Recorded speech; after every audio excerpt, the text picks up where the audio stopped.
Pour la chanson spéciale. Chers frères et sœurs, lors de la session précédente, nous avons vu comment Dieu a interrogé Job sur le fondement de la terre, qui en a fixé les dimensions, le saisit ou qui a étendu sur elle les cours d'eau. Sur quoi ces bases sont-elles appuyées ou qui en a posé la pierre angulaire? Il ne s'agissait pas simplement de questions de connaissance.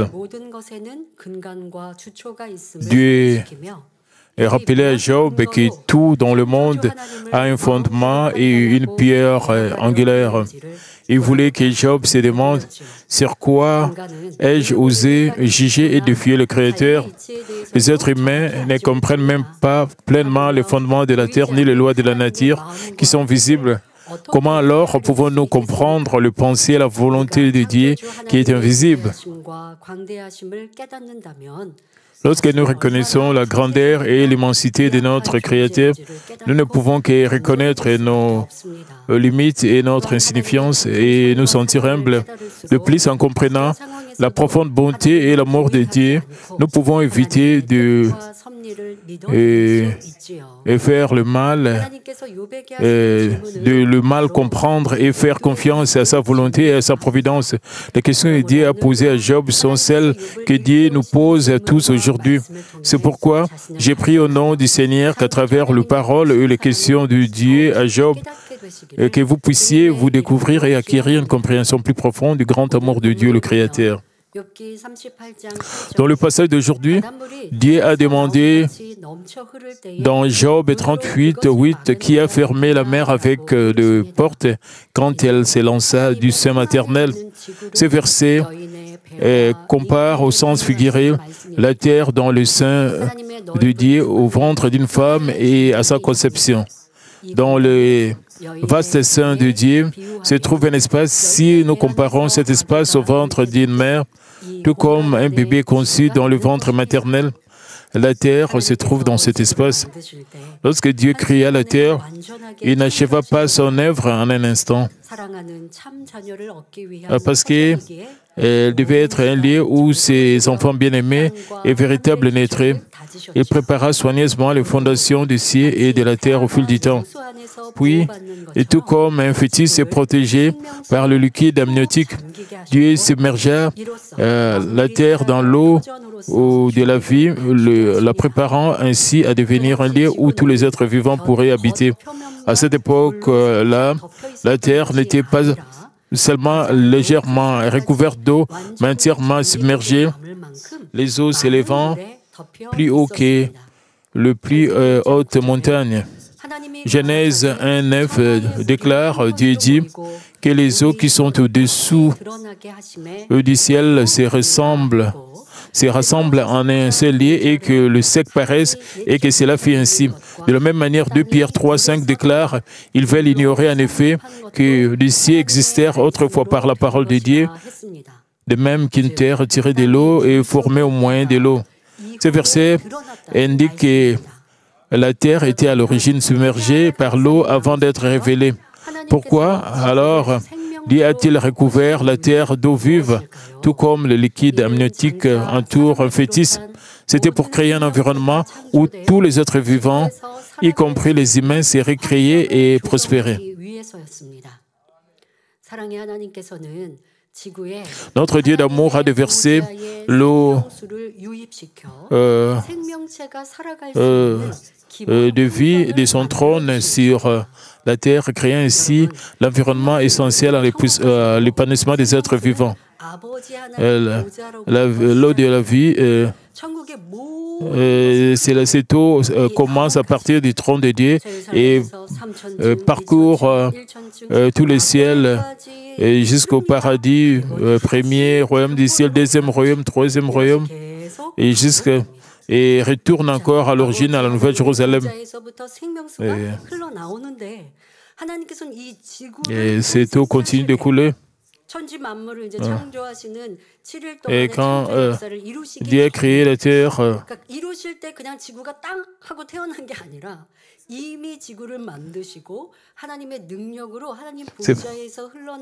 et c'est pas que la terre est apparue comme cela, non. Dieu a premièrement couvert la terre par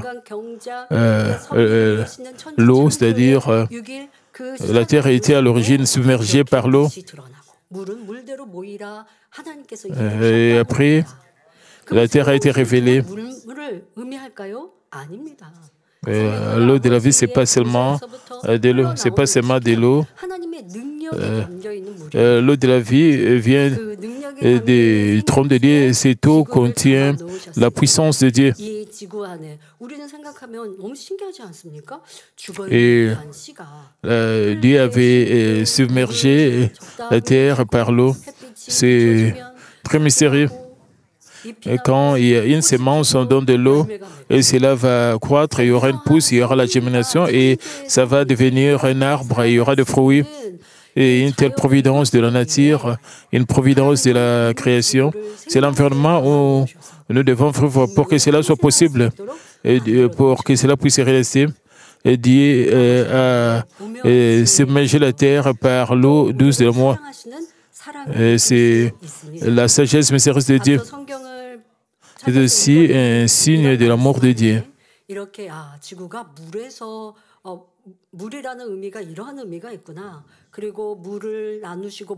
Nous pouvons réaliser la signification de l'eau. Nous réalisons comment est-ce que Dieu a accompli la création. En donnant cette explication, vous aurez un réveil. Combien la parole de Dieu est mystérieuse. Et cette parole n'était pas interprétée automatiquement. Et le berger, après avoir gêné, prié pendant longtemps, a reçu cette révélation. En lisant la Bible à partir de la Genèse, nous pouvons voir comment est-ce que les hommes se sont rassemblés.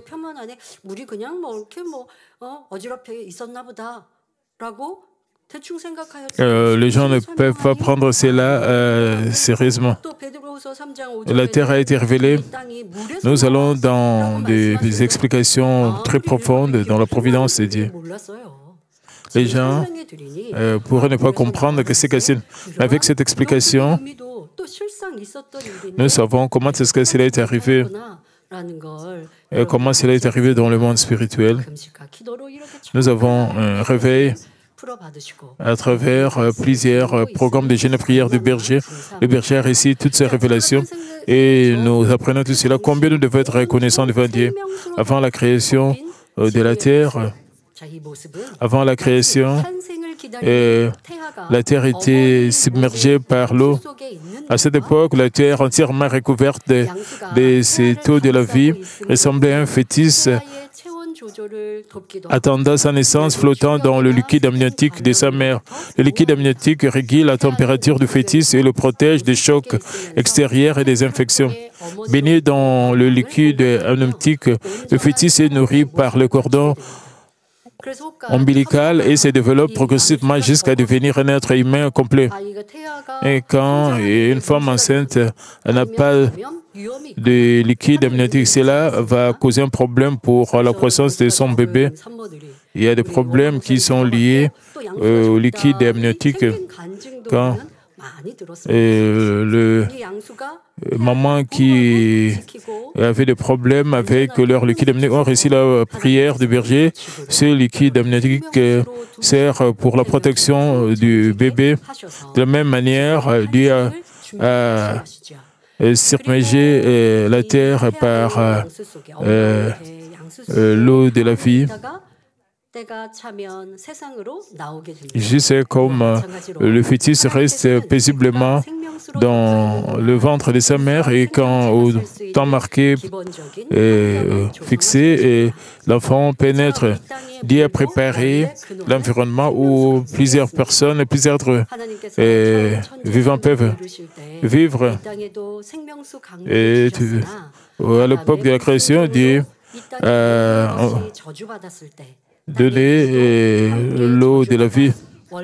Et quand Adam a péché, l'eau de la vie a été maudite. Donc, le moment venu, le bébé naît de même, tandis que la terre est couverte d'eau de la vie. De l'eau de la vie dit à préparer l'environnement essentiel où d'innombrables êtres vivants peuvent survivre. Comme nous pouvons le constater, même l'eau de cette terre provient à l'origine du fleuve de la vie. À la création, Dieu a fourni l'eau de la vie à la terre, mais la désobéissance d'Adam et la malédiction de toutes choses sur terre ont entraîné la malédiction de l'eau qui a perdu sa qualité originelle. Néanmoins, l'eau joue toujours un rôle crucial dans l'écosystème terrestre et dans le maintien de la vie humaine. Tout comme le carburant est nécessaire au fonctionnement des moteurs de voiture ou d'avion, l'eau contribue à la substance et à l'enrichissement de la terre. Les sources d'eau telles que les rivières, le lac et les ruisseaux fournissent bien plus qu'une simple hydratation. Elles servent d'habitat aux poissons, aux oiseaux, aux plantes, à d'innombrables autres êtres vivants. L'eau est également une source essentielle aux activités humaines comme l'agriculture et l'industrie et régule le climat. De plus, l'eau contribue à générer des revenus grâce au tourisme, au transport maritime et à la production d'hydroélectricité, jouant le rôle crucial dans l'écosystème terrestre et à la survie de l'humanité. Le corps humain est composé à 70% d'eau, ce qui permet aux cellules, aux vaisseaux sanguins et aux organes vitaux de fonctionner correctement. Tout comme un bébé reçoit ses nutriments par le cordon ombilical, la terre se nourrit de l'eau et maintient son mouvement vital. En d'autres termes, l'eau qui nourrit la terre est comme le cordon ombilical qui fournit les nutriments à un bébé. Pour illustrer ce concept, Dieu a fait référence au sein maternel. La mère qui sort du sein maternel fait référence à l'origine de l'eau. Dans de nombreuses régions du monde, Dieu a placé des sources d'eau sous la terre. Et c'est pourquoi, en creusant profondément dans le sol, nous trouvons de l'eau. Genèse 1, 6 à 8 déclare, Dieu dit qu'il y ait une étendue entre les eaux et qu'elle sépare les eaux d'avec les eaux. Et Dieu fit l'étendue et il sépara les eaux qui sont au-dessous de l'étendue d'avec les eaux qui sont au-dessus de l'étendue. Et cela fit ainsi. Dieu appela l'étendue du ciel. Ainsi il y eut un soir et il y eut un matin. Ce fut le second jour. Ce passage explique qu'au deuxième jour de la création, Dieu forma l'étendue ou le ciel, séparant les eaux d'en haut et des ciels d'en bas. Si l'on compare l'univers entier au sein de Dieu, on constate qu'il contient plusieurs cieux. Dans plusieurs parties de la Bible, on trouve des passages suggérant l'existence de plusieurs cieux.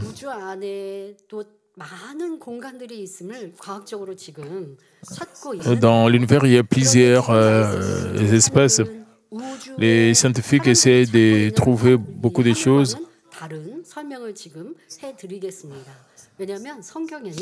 Les ciels dont nous parlons, ce ne sont pas les ciels que nous parlons, ce n'est pas les ciels dont les scientifiques parlent. Et à travers des fusées, des satellites, ils essaient d'explorer le ciel et des cieux que les êtres humains ne peuvent jamais trouver.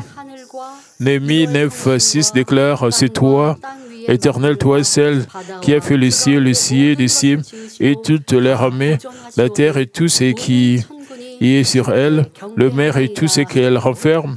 Tu donnes la vie à toutes ces choses, et l'armée des cieux se prosterne devant toi.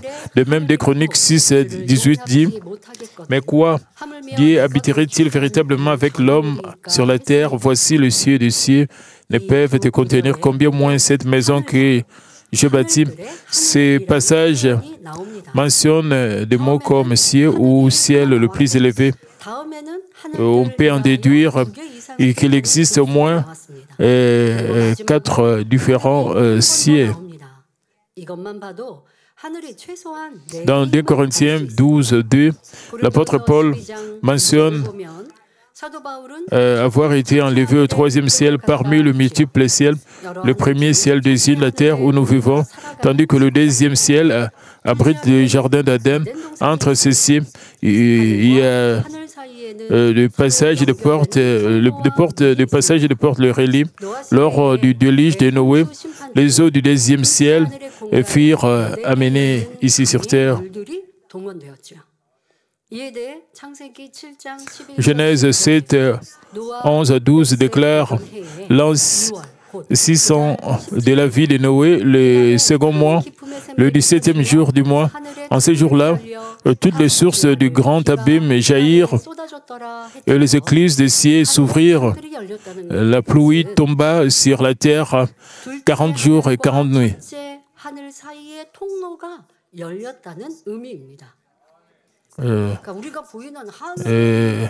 Et cela indique que le passage entre le deuxième et le premier ciel fut ouvert.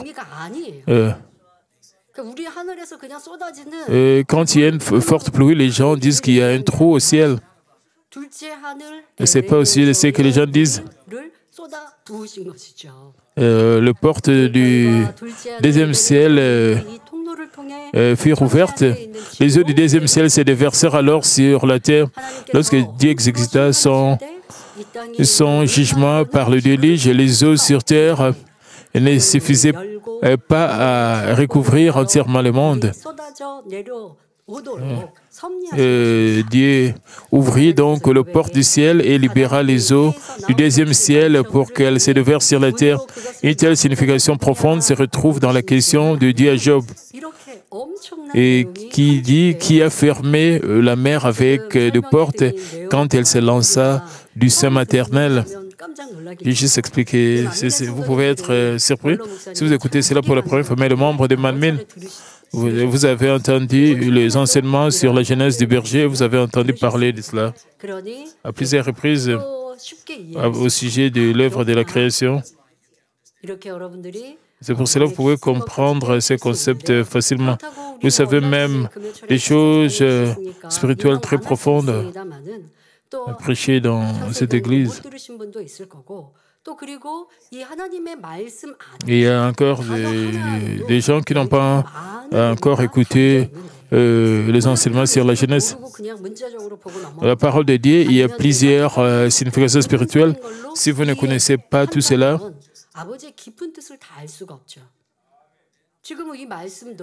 alors nous ne pouvons pas comprendre la volonté profonde de Dieu ou la signification contenue dans sa parole.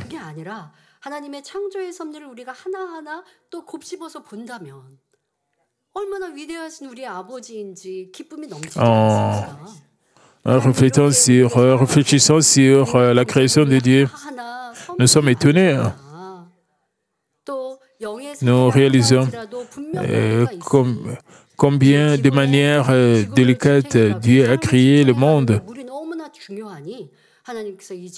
Nous réalisons que l'eau joue un rôle très important pour cette terre. Nous réalisons tout cela, cela nous aide de manière significative. Combien nous devons être reconnaissants, combien nous devons être heureux que nous apprenons toutes ces choses.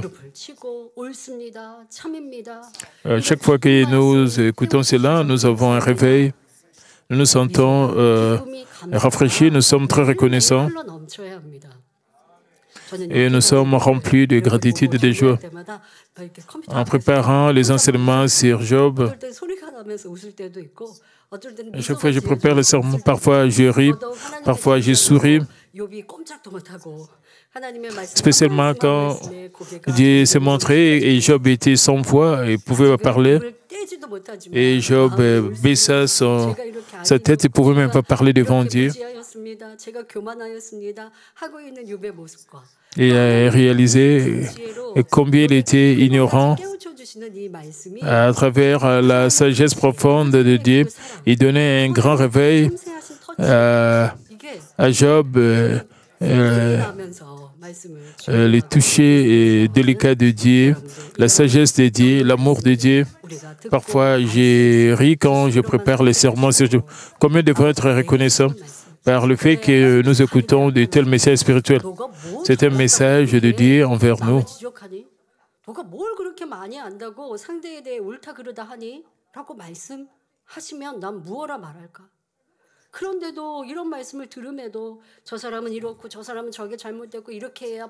Même en écoutant, si vous mettez le blâme sur les autres, si vous jugez, condamnez les autres, si vous disputez, vous querellez avec les autres, ce n'est pas bien. Nous devons mettre le blâme sur nous-mêmes. Nous devons penser comment est-ce que nous pouvons aller à l'enfer, comment nous pouvons être transformés.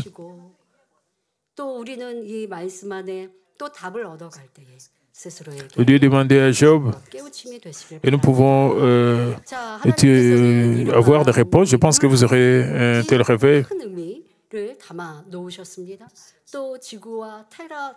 Dieu a mis une signification profonde dans l'eau.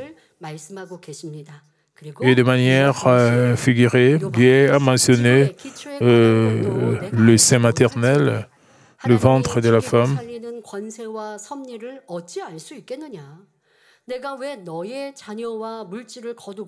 Même si Dieu n'a pas réprimandé directement Job, Job était déjà touché, il était déjà réveillé par les questions de Dieu. Dieu a touché Job et Job était éveillé. Avec de telles questions, Job était sans voix, même si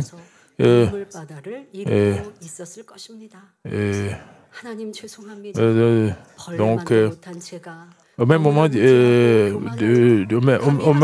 Dieu disait, Job, si tu ne comprends même pas le fondement de la terre, comment pourrais-tu comprendre mon autorité, ma providence sur la vie et la mort? Comprends-tu pourquoi j'ai été enlevé, tes enfants étaient bien, et pourquoi j'ai été frappé d'ulcère? De telles questions laissèrent Job sans voix, même si Dieu ne le réprimanda pas directement en disant, comment aussi, dans ton ignorance, me rabaisser, me disputer? Il est probable que Job était déjà ému et bouleversé par ses réveils. Le cœur profondément repentant, il a dit vouloir du Seigneur, même si je suis moins qu'un ver, j'ai été ignorant et arrogant et que j'ai osé te rabaisser et m'opposer. Le verset suivant, Job 38:9 écrit, « Quand je fis de la nuée son vêtement et de l'obscurité ses langes, cela signifie que lorsque la mer jaillit comme un nouveau-né sortant du ventre maternel, Dieu la couvrit de nuages et d'épaisses ténèbres, et comme un vêtement qui cache la nudité d'une personne, extrait de l'expression « Quand je fis de la nuée son vêtement », nous constatons que Dieu a associé la mer aux nuages. Toute chose a un couple correspondant. Il y a un temps pour se coucher, un temps pour s'élever, un temps pour s'asseoir, un temps pour s'élever. Il y a le temps pour revenir, un temps pour revenir. De même, il y a l'homme et la femme, il y a la terre et le ciel. De même, il y a le ciel, il y a aussi l'enfer. De même, il y a le jour, il y a la nuit. De même, il y a la lumière, il y a aussi le ténèbre.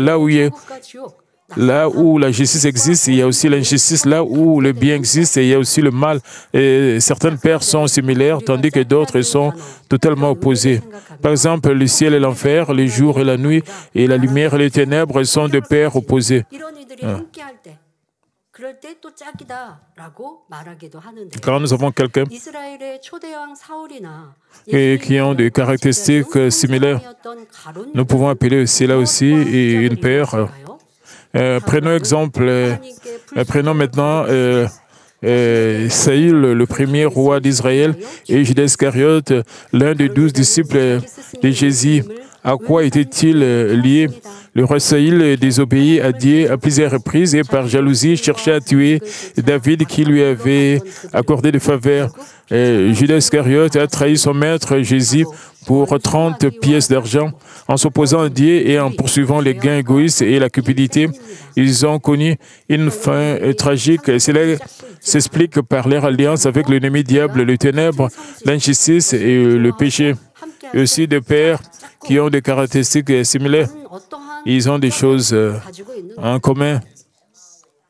Et Dieu aussi père dans ces contextes, vous devez penser. Mais des gens comme Abraham, Moïse, David et Paul étaient différents. Ils ne recherchaient pas les gains personnels, mais se soumettaient, servaient et se sacrifiaient. Cela s'explique par leur alliance avec Dieu et la vérité, la justice et la bonté. À quoi vous alignez-vous? Êtes-vous toujours en accord avec le monde ou luttez-vous contre le péché pour vous unir à Dieu? Notre Seigneur est venu dans ce monde pour appeler le pécheur, puisqu'il n'existe pas un seul juste. Il appelle le pécheur et les transforme en vérité et en bonté, afin qu'ils deviennent de justes et en accord avec Dieu. Pour nous unir à Dieu, nous devons nous unir à la justice, à la bonté et à la vérité. Nous ne devons pas nous lier d'amitié avec le ténèbre, mais avec la lumière. Nous ne devons pas nous lier d'amitié avec la contre-vérité, mais avec la vérité. Nous ne devons pas fréquenter le méchant, mais le bon. Ceux qui sont en accord avec Dieu sont toujours remplis de paix et de joie. Aller à l'église, adorer et prier deviennent une source d'épanouissement et de bonheur. Ils sont bénis de voir tout se passer bien et leur âme prospérer. Que vous puissiez donc tous devenir des croyants bénis en accord avec Dieu. Frères et sœurs, pourquoi Dieu utilise-t-il de telles métaphores dans ses explications? Face au vaste océan, il est presque impossible d'imaginer l'immensité de la masse d'eau. Dieu voulait dire, par ma volonté, Dieu a façonné la mer dans toute sa majesté. Comment as-tu pu sonder ma volonté? J'ai aussi revêti la mer des nuages et je l'ai enveloppée d'épaisses ténèbres. Et chaque chose a son Père et contient ma mystérieuse providence. Et c'est ici-là, Job.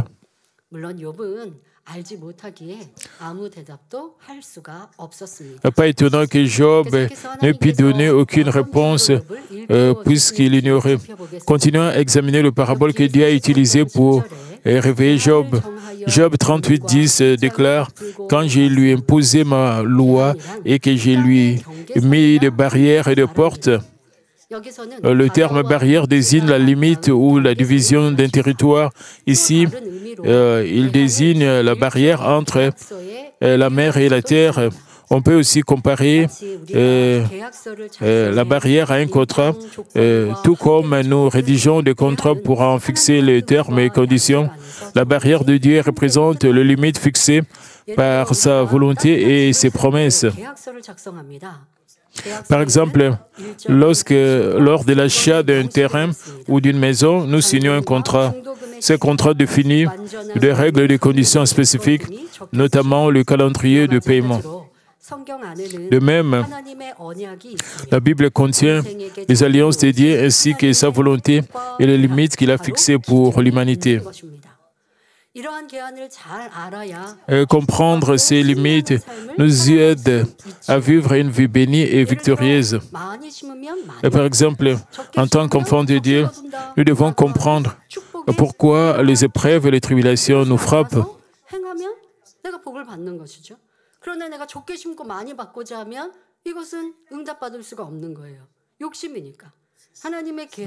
Si vous enseignez, vous s'aimez moins, vous ne pouvez pas récolter plus. C'est ça la loi de la justice. Quand vous s'aimez, dépendant, si vous avez s'aimé avec foi, quand vous s'aimez, comme votre âme prospère, Dieu va vous bénir abondamment. Si vous s'aimez pour vous vanter, vous n'allez pas recevoir de bénédictions parfaites. C'est la barrière sur le standard. Et cela est mentionné dans la Bible.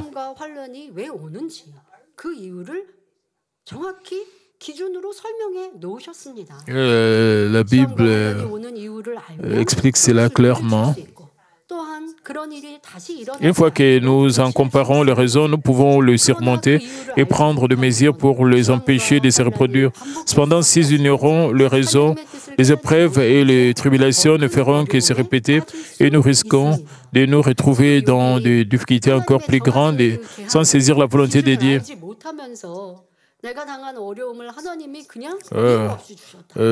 Job ne connaissait pas les barrières et les standards de Dieu. Et Job pensait que Dieu lui donnait des épreuves sans raison.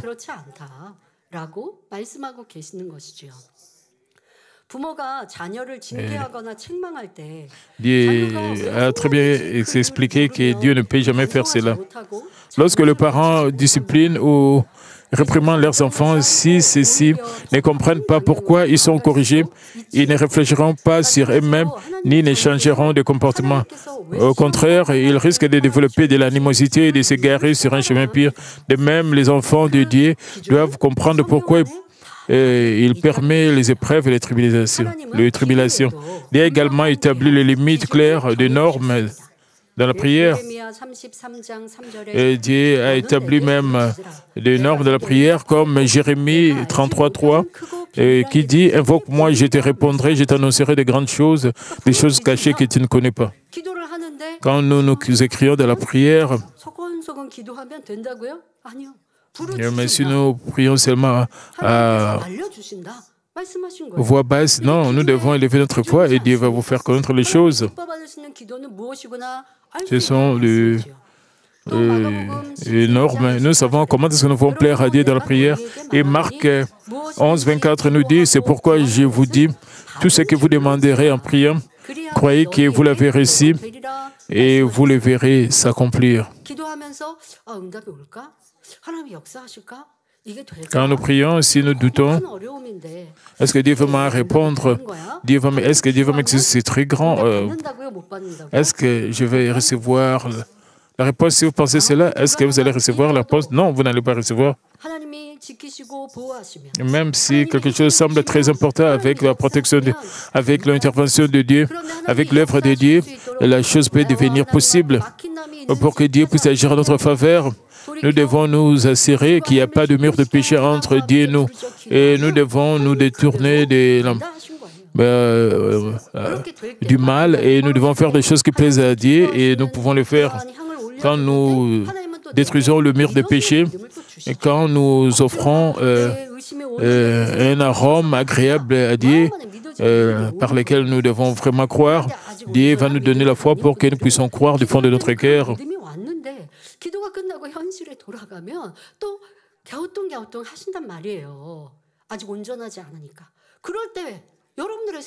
Parce que notre foi n'est pas parfaite. Vous devez contrôler vos pensées. Vous devez dire, Dieu, tu m'as donné la foi spirituelle et je ne suis pas encore parfait. Et quand je rentre dans la réalité, j'ai des doutes, s'il te plaît, pardonne-moi, s'il te plaît, aide-moi. Je crois que tu vas faire que ces choses puissent s'accomplir. Si vous vous repentez, changez vos pensées, vous devez changer vos pensées. Vous devez bloquer l'œuvre de Satan.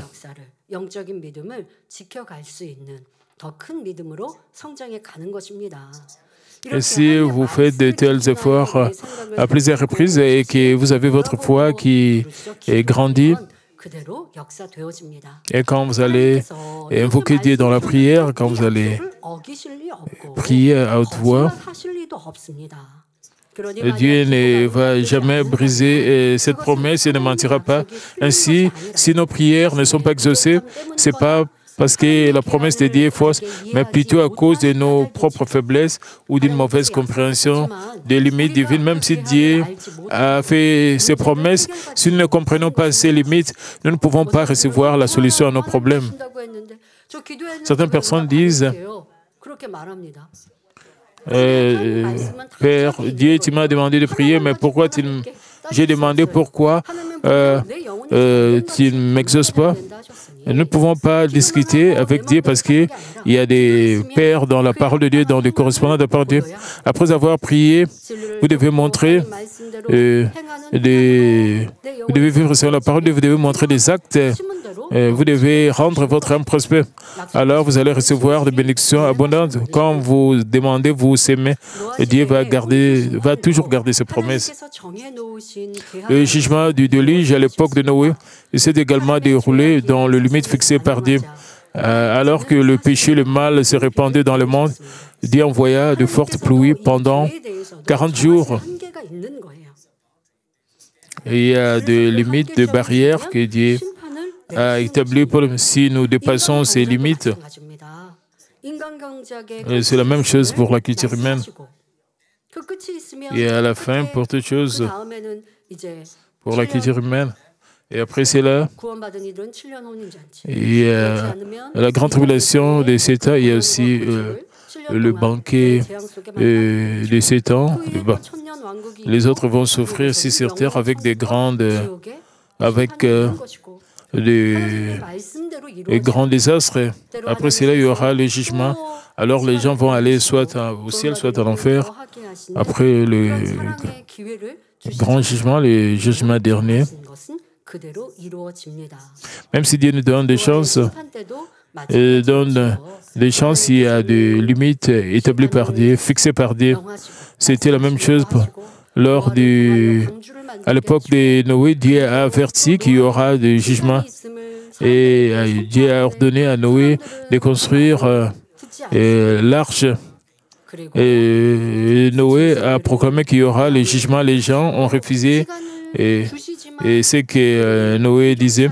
Et Noé a fait entrer dans l'arche des animaux, des bêtes, des oiseaux.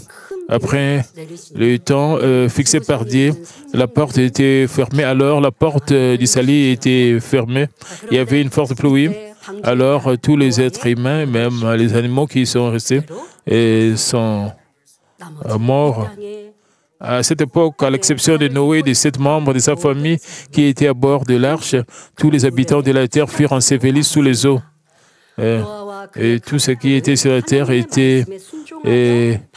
furent ensevelis sous les eaux. Noé et sa famille ont pu échapper au jugement de Dieu parce qu'ils ont obéi à la parole de Dieu et construit l'arche et ils sont entrés.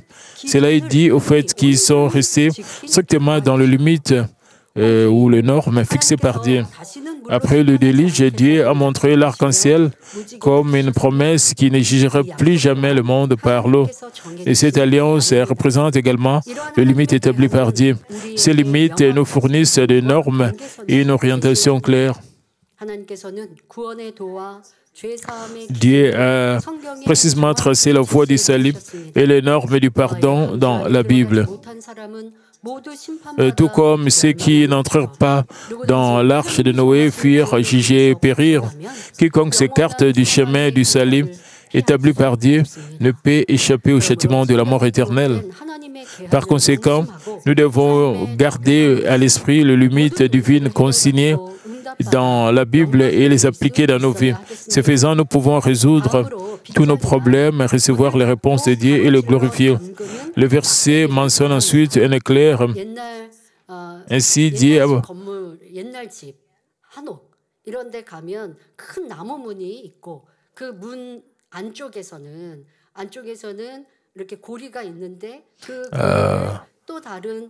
이렇게 직선의 나무로 걸어서 문을 잠그지 않습니까? 자, 그런 막대기가 있고요. 이렇게 잠깁니다. 따라서 계한을 정하여 문과 빗장을 베풀었다는 것은 ainsi Dieu a tracé des limites et a placé un verrou et des portes. Et ce qui signifie qu'il a tracé une limite à la mer et retenu l'eau pour qu'elle ne déborde pas. Alors comment Dieu a-t-il tracé les limites de la mer et de quoi étaient faits les portes et le verrou?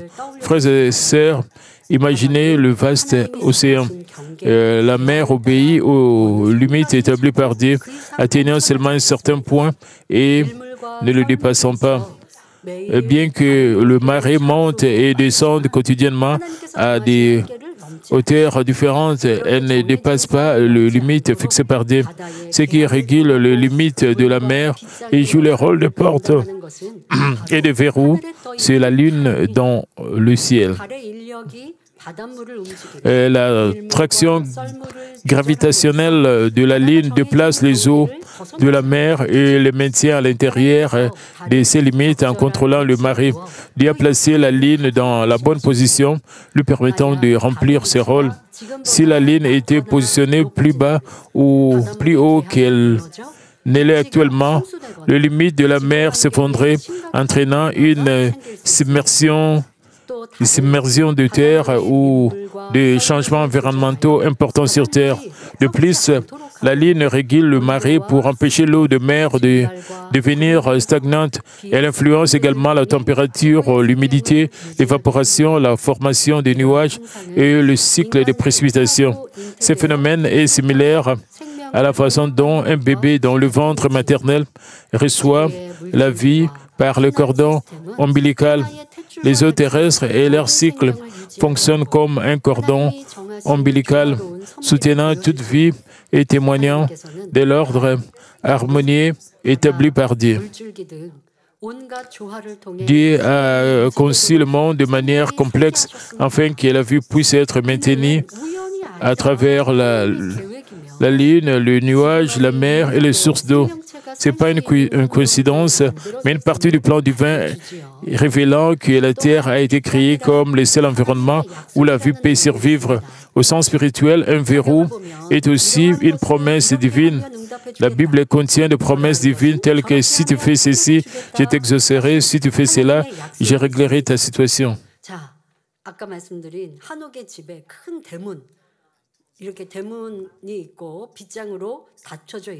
J'ai expliqué au sujet du verrou.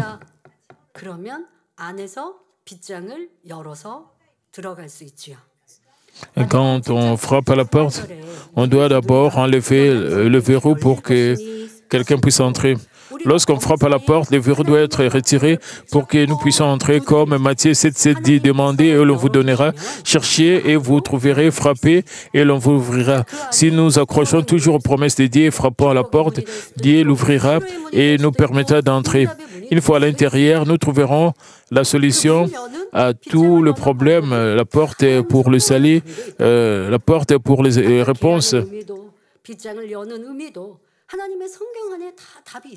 Et tout cela est mentionné et dans la Bible, vous pouvez trouver toutes, vous pouvez dire j'ai des problèmes, j'ai des maladies.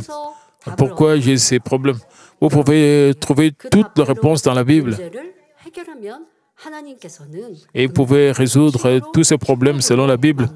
Alors Dieu le Père va vous bénir avec ces réponses. Une fois à l'intérieur, nous trouverons la solution à tous les problèmes. Une fois que le verrou est enlevé, la Bible explique comment est-ce que nous pouvons retirer le verrou. Vous devez faire cela de vous-même. Vous devez frapper à la porte et vous devez faire que la porte puisse s'ouvrir. Vous devez faire la même chose.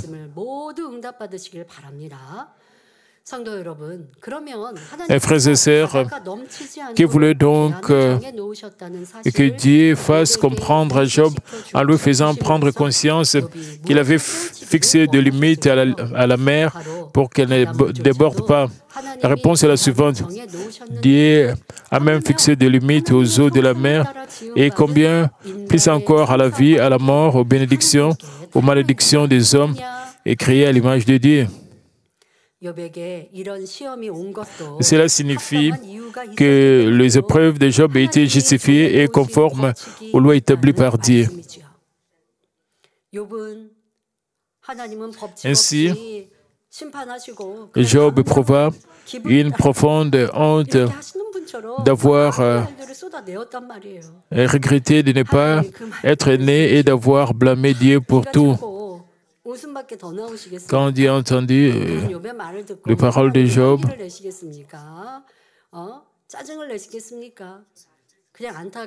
Job était un peu ridicule, mais Dieu a seulement souri. Et Dieu a dit à Job, tu sais comment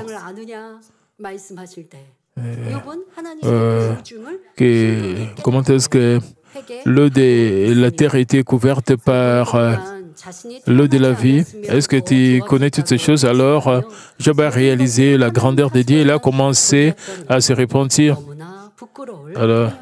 Alors donc, je vais conclure le message. Frères et sœurs, pour briser l'arrogance de Job, Dieu tenta de le réveiller en utilisant diverses analogies. Dieu savait que de telles analogies réveilleraient Job à la vérité.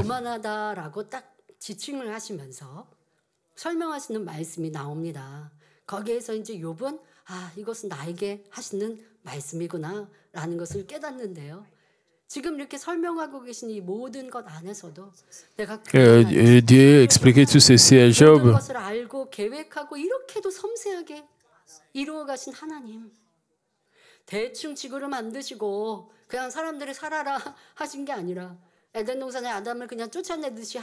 Dieu n'a pas créé le monde seulement comme cela. Il n'a pas chassé seulement comme cela Adam et Ève du jardin d'Éden à la terre. Non, ce n'était pas comme cela. Il a enseigné à Adam beaucoup de choses. Il a permis à Adam de vivre paisiblement dans le jardin, mais quand il a commis le péché, il a été chassé ici sur terre. Et Dieu savait tout cela à l'avance. Avant que Dieu puisse créer la terre, et il a mis la terre dans l'eau. C'est de cette manière que Dieu aime le monde. Il considère tout concernant les êtres humains. Il n'a pas fait les choses seulement comme cela, il a considéré toutes les conditions. Dieu savait tout à l'avance. Il a submergé l'eau, il a submergé la terre par l'eau. Et tout dans la création de Dieu avait des significations. Alors Job était de réaliser, et c'est là quand Dieu lui posait toutes ces questions. Il a commencé à réaliser son arrogance, il a commencé à confesser et qu'il avait tort, qu'il était stupide et qu'il était ignorant. Il a commencé à se repentir. À travers ces analogies de Dieu, Job était capable de comprendre beaucoup de choses. Il a reçu le réveil et Dieu savait cela. Si Job n'avait pas atteint le veille, il aurait continué à argumenter et à discuter avec Dieu. Cependant, juste avec quelques questions, et seulement quelques questions de Dieu, on l'a laissé sans voix. Job ne pouvait rien dire. Dieu le Créateur est si exalté et si grand que, quelle que soit l'intelligence ou la sagesse d'une personne dans ce monde, elle n'ose ni lever la tête ni ouvrir la bouche devant lui. Comme le dit Ésaïe 40, 26, « Levez vos yeux en haut et regardez qui a créé ces choses et qui fait marcher en ordre leur armée. Il les appelle toutes par leur nom, par son grand pouvoir et par sa force puissante. Il n'en est pas une qui fasse défaut. Dieu est si vaste et infini qui connaît les innombrables étoiles de l'univers sans fin, les numérotant une par une et les appelant chacune par son nom. C'est pourquoi je prie que vous vous abaissiez humblement devant le Dieu créateur, que vous l'exaltez seul et que vous ne fassiez confiance qu'à lui en tant que croyant sage.